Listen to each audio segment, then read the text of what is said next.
नमस्कार, मैं हूं प्रशांत चुरहे। इस वक्त की बड़ी खबर आ रही है पश्चिम बंगाल से। बीजेपी लगातार मुख्यमंत्री ममता बनर्जी और उनकी पार्टी तृणमूल कांग्रेस पर राजनीतिक हिंसा का आरोप लगा रही है और इसी से जुड़ी ये 3 तस्वीरें हमारे दर्शक न्यूज 18 इंडिया की स्क्रीन पर देख रहे हैं। वर्धमान में बीजेपी कार्यकर्ता की हत्या के साथ ही वहां के बीजेपी दफ्तर में आगजनी हुई, तोड़फोड़ की गई।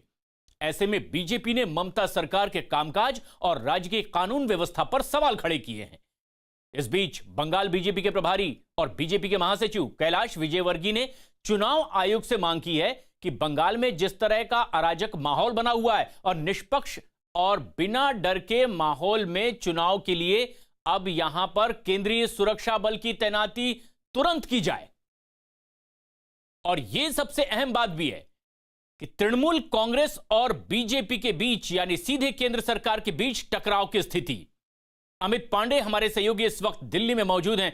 अमित, ये टकराव की स्थिति आखिर क्यों दिखाई दे रही है? जो मांग बीजेपी की ओर से की गई थी, किस तरह का रिस्पांस अब चुनाव आयोग की ओर से उनकी मांग पर?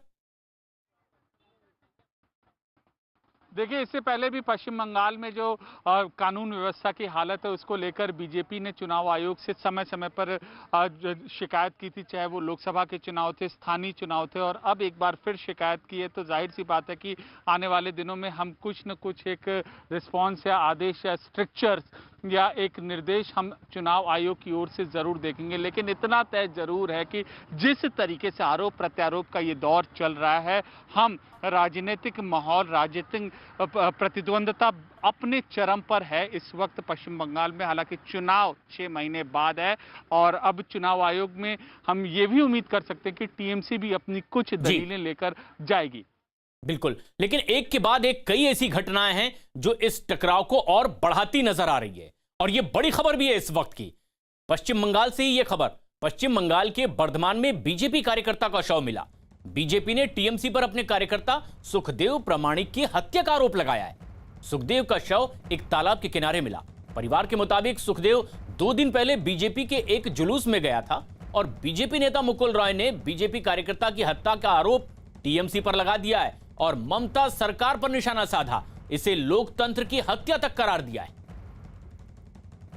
हत्या की राजनीति को बंद करें और मैं ममता जी से कहना चाहूंगा कि आप वहां के मुख्यमंत्री हैं, आपकी संवेदना शून्य हो गई है।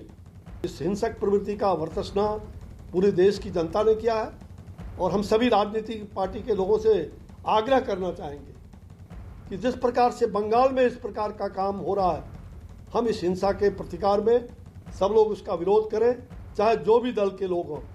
हम किसी भी हालत में हिंसा को स्वीकार नहीं कर सकते। केंद्र और टीएमसी